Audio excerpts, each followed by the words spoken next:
আশা করি আমরা যা বলবো সেগুলো আপনারা কাজে লাগাবেন, ঠিক আছে? আর আমাদের সর্বোচ্চ সহযোগিতা করবেন। এই পর্যায়ে আমরা যে বিষয়টা নিয়ে কথা বলবো সেটা হচ্ছে EPI schedule in Bangladesh. EPI হচ্ছে বিশ্ব স্বাস্থ্য সংস্থার একটি অঙ্গ সংগঠন, যেখানে শিশু মৃত্যু হার কিভাবে হ্রাস করা যায় এবং বিভিন্ন রোগ থেকে কিভাবে শিশুদের স্বাস্থ্য সুরক্ষিত রাখা যায় সেই বিষয়ে আলোচনা করা হয়েছে। তো প্রথমত আমাদের এটা জানতে হবে যে ইপিআই বলতে কি বোঝায়। এখানে ইপিআই এর একটা সুন্দর সংজ্ঞা দেওয়া আছে। তো definition of EPI, the expanded program for immunization, is a World Health Organization program with the goal to make vaccine available to all children. এর অর্থ হচ্ছে ইপিআই এর ফুল মিনিং হচ্ছে এক্সপ্যান্ডেড প্রোগ্রাম অন ইমিউনাইজেশন। এটা বিশ্ব স্বাস্থ্য সংস্থার একটি সংগঠন, যার উদ্দেশ্য হচ্ছে শিশুদেরকে বিভিন্ন রোগ থেকে রক্ষা করার জন্য ভ্যাকসিন দেওয়া। এটি জাতিসংঘের একটি সংগঠন যেখানে শিশু মৃত্যু হার কমানোর জন্য, শিশুদের স্বাস্থ্য সুরক্ষিত করার জন্য টিকাদানের একটি কর্মসূচি। শিশুদের ডায়রিয়া, ডিপথেরিয়া, পার্টুসিস, টিটেনাস এবং আরো কিছু রোগ আছে যেমন মেজিয়াস, রুবেলা, এগুলো থেকে বাঁচানোর জন্য টিকাদান কর্মসূচি। ইপিআই এর কিছু উদ্দেশ্য রয়েছে। প্রথমত, decreased mortality and morbidity of infant or a child from 6 above mentioned disease. এখানে মর্টালিটি এবং মরবিডিটি হচ্ছে শিশু মৃত্যু হার এবং শিশুদের অসুস্থতার হার কমানোর জন্য টিকাটা দেওয়া হয়। দ্বিতীয়ত, decreased disability from poliomyelitis. poliomyelitis একটি রোগ যেটা থেকে শিশুদের রক্ষা করার জন্য কিংবা তাদের স্বাস্থ্য সুরক্ষিত করার জন্য দেওয়া হয়। decreased maternal mortality. maternal mortality হচ্ছে মায়েরা যখন বাচ্চা জন্মদান করেন কিংবা বাচ্চা গর্ভধারণ করেন তখন শিশুদেরকে গর্ভাবস্থায় রোগ থেকে মুক্তির জন্য কিংবা তাদের স্বাস্থ্য সুরক্ষিত করার জন্য টিকা দেওয়া হয়। to prevent the all children from 6 mentioned disease. এখানে 6টি রোগ আছে, 10টি রোগ আছে, 10টি রোগের 6টি টিকা ওটি দেওয়া হয় শিশুদেরকে বিভিন্ন ধরনের রোগ থেকে মুক্ত রাখার জন্য এবং সুরক্ষিত রাখার জন্য। এই পর্যায়ে আমরা আলোচনা করব ইপিআই এর গুরুত্বপূর্ণতা। ইপিআই আমাদের জীবনে কিভাবে প্রভাব ফেলে কিংবা এর গুরুত্ব আমাদের স্বাভাবিক জীবনে কতটুকু। প্রথমত, টিকাদানের মূল উদ্দেশ্য হচ্ছে স্বাস্থ্য সুরক্ষিত রাখা। তো এটি রোগ প্রতিরোধ ক্ষমতা বাড়ায় এবং রোগ প্রতিরোধ করতে সাহায্য করে এবং স্বাস্থ্যের উন্নতি ঘটায়। টিকাদানের মাধ্যমে রোগ প্রতিরোধ ক্ষমতা বাড়ে।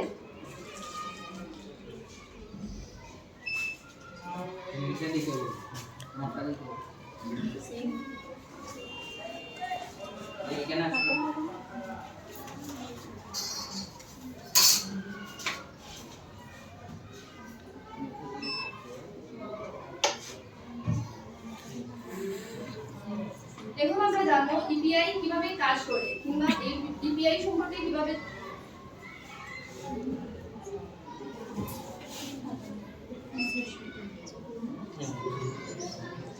The EPI works with other public health programs to ensure that vaccines are available to those who need them.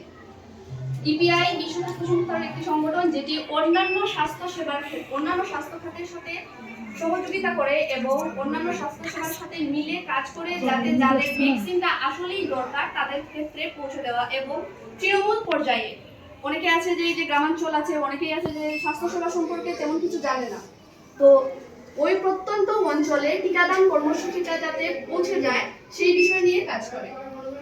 The EPI aims to reach vulnerable age groups before they become infected.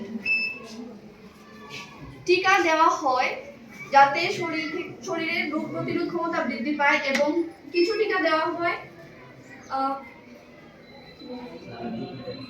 যারা ঝুঁকিপূর্ণ অবস্থায় আছে, যাদের স্বাস্থ্য ঝুঁকিতে আছে তাদেরকে।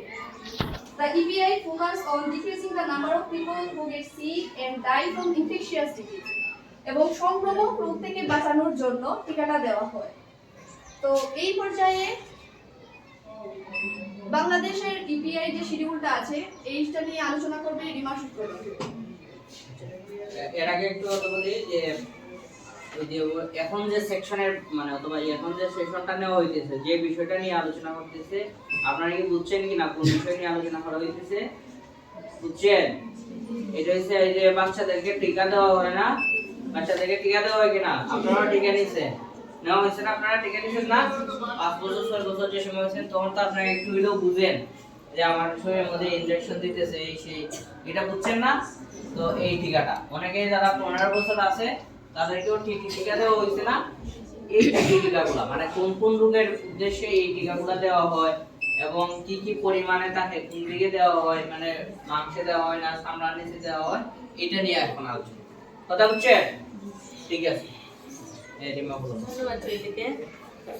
আমার সহপাঠী বান্ধবী এর আগে ইপিআই সম্পর্কে আপনাদের বলেছে ইপিআই কি কেন দিতে হয়, এর উদ্দেশ্য কি। এখন আমাদের দেশে যে বাচ্চাদের টিকা দেওয়া হয় তার একটা নির্দিষ্ট শিডিউল আছে। সরকার থেকে যে টিকাগুলো আমরা পাচ্ছি বিনামূল্যে তার অবশ্যই একটা নির্দিষ্ট শিডিউল আছে। এই শিডিউলটা নিয়ে এখন আমি আলোচনা করব। তো প্রথমত যে রোগটা আমরা দেখতে পাচ্ছি টিউবারকুলোসিস। তো টিউবারকুলোসিসটা কি? বাংলায় আমরা জানি এটা যক্ষ্মা। যক্ষ্মা রোগের জন্য কোন ভ্যাকসিনটা দিতে হয়? BCG vaccine. এই ভ্যাকসিনটা মানে কতটুকু ডোজ দিতে হয়?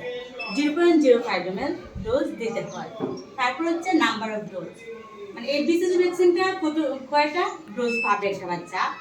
একটা ডোজই পাবে, তার কোনো বিরতি নেই। ইন্টারভাল বিটুইন এটার একটা যেহেতু ডোজ আছে তার ইন্টারভাল বিটুইন মানে তার বিরতি নেই। এরপরে আর কোনো ভ্যাকসিন দিতে হয় না, একটা দিলেই হয়। রাইট টাইম অফ ভ্যাকসিনেশন, এই ভ্যাকসিনটা কোন সময় দিতে হবে একটা বাচ্চাকে? সঠিক টাইমটা কখন? After birth as soon as possible, মানে একটা বাচ্চার জন্মের পর যত মানে দ্রুত সম্ভব দেওয়া যায় এই ভ্যাকসিনটা দেওয়ার ব্যবস্থা আমরা করব। জন্মের সাথে সাথে দিতে পারলে ভালো, আর যদি আমরা না দিতে পারি তাহলে জন্মের পর থেকে 14 দিনের মধ্যে দেওয়ার চেষ্টা করব। তারপর হচ্ছে সাইট অফ ভ্যাকসিনেশন। বিসিজি ভ্যাকসিনটা কোন জায়গায় দিতে হয়? Upper and outer part of left হাম, বাম হাতের বাম বাহুর উপরি অংশে দিতে হয় ভ্যাকসিনটা। কোন জায়গায় দিতে হয়? ইনথাডার্মা, মানে চামড়ার মধ্যে দিতে হয়। তারপর যে ডিজিজটা আছে সেটা হচ্ছে diphtheria, pertussis, tetanus, hepatitis B, haemophilus influenza B. কয়টা রোগের নাম বলছি? 5টা রোগের নাম বলছি। এই 5টা রোগের জন্য একটা ভ্যাকসিন দেওয়া হয়। ভ্যাকসিনটার নাম হচ্ছে পেন্টাভ্যালেন্ট ভ্যাকসিন। এই পেন্টাভ্যালেন্ট ভ্যাকসিনের মধ্যে মানে এই 5টি রোগ প্রতিরোধ করার ক্ষমতা আছে। তার ডোজ হচ্ছে 0.05 ml। এটার 3টা ডোজ দিতে হয় একটা বাচ্চাকে। আর এই 3টা ডোজ আমরা দিব মানে কতদিন পর পর দিব? এর মধ্যে বিরতি আছে 4 সপ্তাহ। 4 সপ্তাহ পর পর এই ভ্যাকসিনটা দিতে হবে। প্রথম ডোজটা দিব একটা বাচ্চা যখন 6 সপ্তাহ পূর্ণ হবে তখন প্রথম ডোজটা দিতে হবে। পেন্টাভ্যালেন্ট ভ্যাকসিনের প্রথম ডোজটা 6 সপ্তাহ পর দিব। তারপর দ্বিতীয় ডোজটা দিব 10 সপ্তাহ যখন পূর্ণ হবে তখন।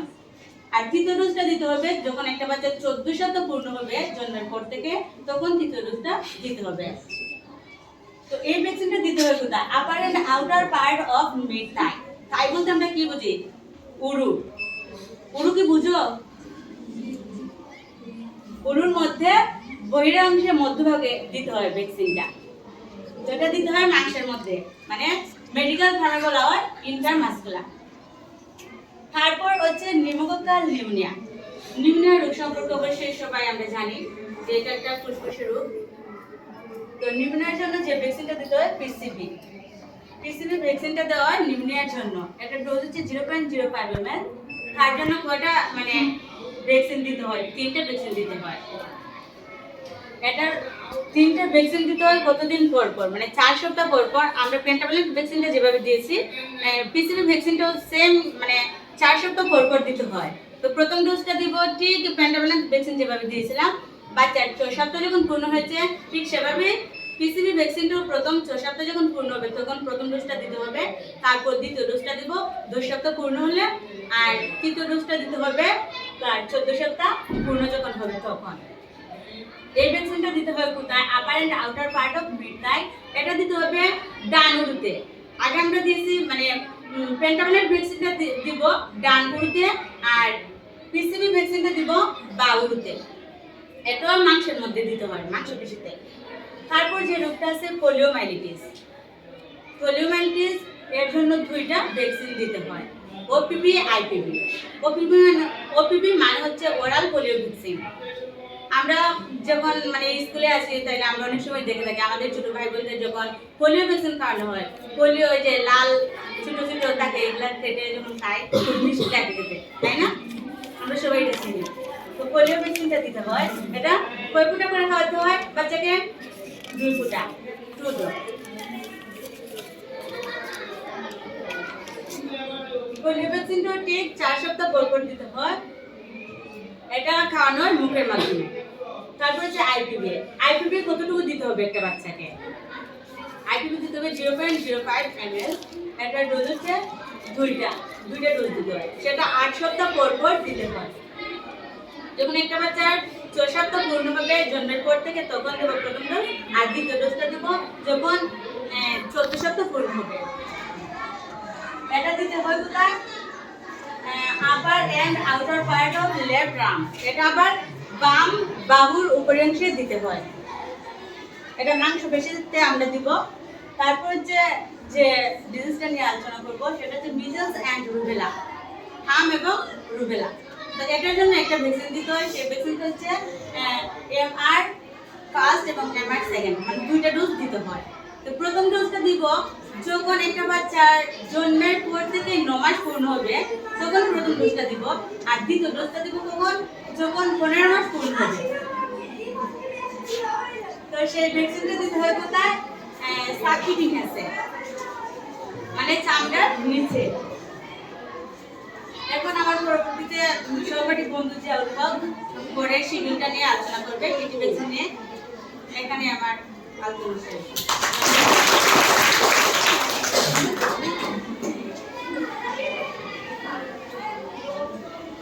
ইতিমধ্যে আপনারা সবাই জানেন যে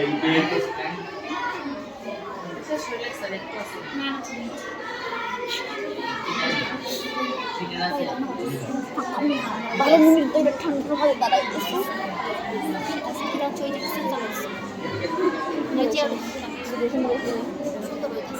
ইতিমধ্যে আপনারা জানেন যে টিটেনাস কি, এর উপরে কয়টা কি, কেন টিটেনাস দেওয়া হয়, টিটেনাসের টোটাল ডোজ কয়টা। এখন আমরা আলোচনা করব টিটি ভ্যাকসিন।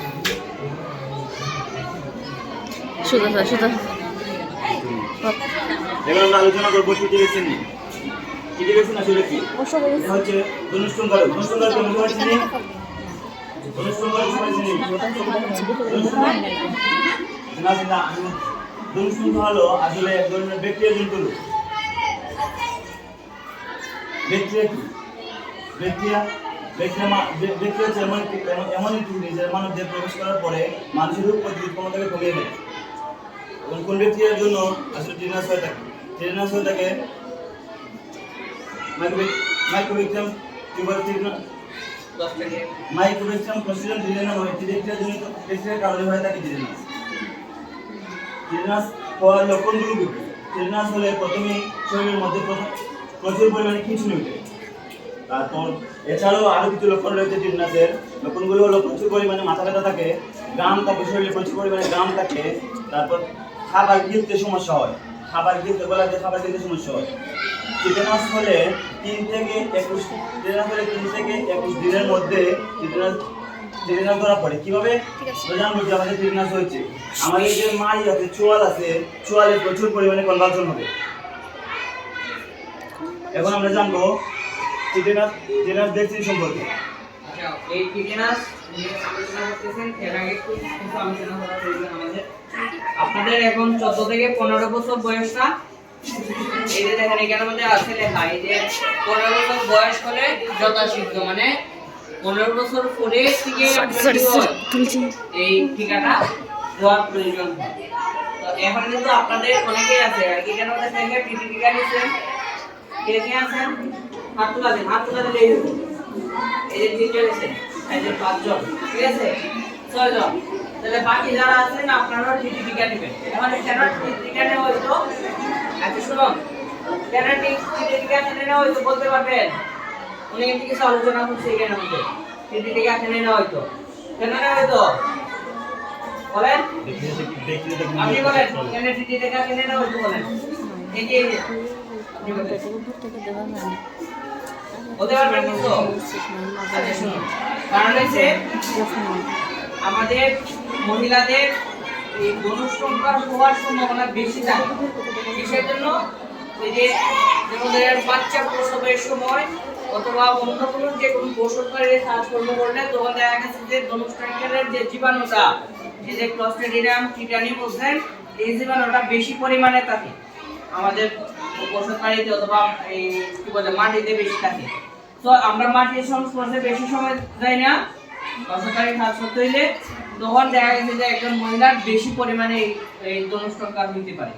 তো এই যৌনসংখ্যার থেকে বাঁচতে আমাদের এই টিকা, যদি একজন মহিলা সম্পূর্ণভাবে এই 5টি টিকা নিতে পারে তাহলে এই যৌনসংখ্যার থেকে কি হইব? সম্পূর্ণরূপে প্রতিরোধ হইব এবং ভালো থাকবো, যৌনসংখ্যার আর হইতো না। আর যৌনসংখ্যার না হইলে ওই যে উনি বলছে না যে চুয়ালে একটা চুয়ালা একটা চুয়ালের সাথে লাগিয়ে দিব, এবার আরো বিভিন্ন সমস্যার কথা হইছে না, এই সমস্যাগুলো হইবে ভবিষ্যতে। 4-5 বছর পরে, আজকে না হোক আরো 4-5 বছর পরে অথবা 10 বছর পরে তো আপনাদের বিয়ে শাদী হইব না। তো বিয়ে শাদী হইলে পরে ওই স্বামীর বাড়িতে পরে দেখা গেছে যে যৌনসংখ্যা কিন্তু অনেক ধরনের কষ্ট হইতে পারে। ঠিক আছে, তো এটা প্রয়োজন আছে কিনা? প্রয়োজন আছে না আমাদের? তো এই জন্য কোন কোন সময় দেওয়া হইব এই টিকার সময়গুলো বলতেছি, একটু গুরুত্ব সহকারে শুনবেন যাতে করে আমরা তো প্রশ্নটা বই আর পাশাপাশি যে এটা যাতে আপনাদের বাস্তবিক জীবনে যাতে কাজে থাকে। ঠিক আছে, যৌনসংখ্যার জন্য যে টিকাটা দেওয়া হয় সেই টিকাটার নাম হচ্ছে টিটেনাস টক্সিন। এটা দেওয়া নির্দিষ্ট একটা পরিমাণ রয়েছে, এটা দেওয়া হয় 0.5 ml করে। আর যে নির্দিষ্ট একটা সময় রয়েছে। প্রথম যে ডোজটা দেওয়া হয় সেই ডোজটা হচ্ছে একজন মেয়ে বা একটু ফটো ভিডিওর মধ্যে 15 বছর পর্যন্ত এটা সুন্দর প্রথম হয়েছে। ডোজটা দেওয়া হয়। তারপর দ্বিতীয় ডোজটা যখন দেওয়া হবে প্রথম ডোজটা খাওয়ার ঠিক 28 দিন পর দ্বিতীয় ডোজটা দেওয়া হবে। প্রথম ডোজটা পাওয়ার 28 দিন পর, প্রথম ডোজটা পাওয়ার 28 দিন পর দেওয়া হবে দ্বিতীয় ডোজটা। আর তৃতীয় ডোজটা যখন দেওয়া হবে দ্বিতীয় ডোজটা পাওয়ার ঠিক 6 মাস পর দেওয়া হবে তৃতীয় ডোজটা। তৃতীয় ডোজটা দেওয়ার ঠিক 1 বছর পর দেওয়া হবে চতুর্থ ডোজটা। আর চতুর্থ ডোজটা দেওয়ার ঠিক আরো 1 বছর পরে দেওয়া হবে পঞ্চম ডোজটা। এই ছিল আমার আলোচনার বিষয়। ধন্যবাদ সবাইকে। আর কোনো কোয়েশ্চেন আছে? বুঝছেন এই সব কিছু বুঝছেন? হ্যাঁ, এরকম প্রশ্ন আছে, প্রশ্ন তাহলে করতে পারবেন। প্রশ্ন আছে নেই? আচ্ছা, ঠিক আছে, পরবর্তী আছে প্রশ্ন আছে? ওই আমি শিখেরা দিও নাই, বড় প্রশ্ন নাই। আপনাদের প্রশ্ন না থাকলে আমাদের প্রশ্ন আছে। ঠিক আছে, করবো? প্রশ্ন আছে? বলো না। আচ্ছা ঠিক আছে, আমরা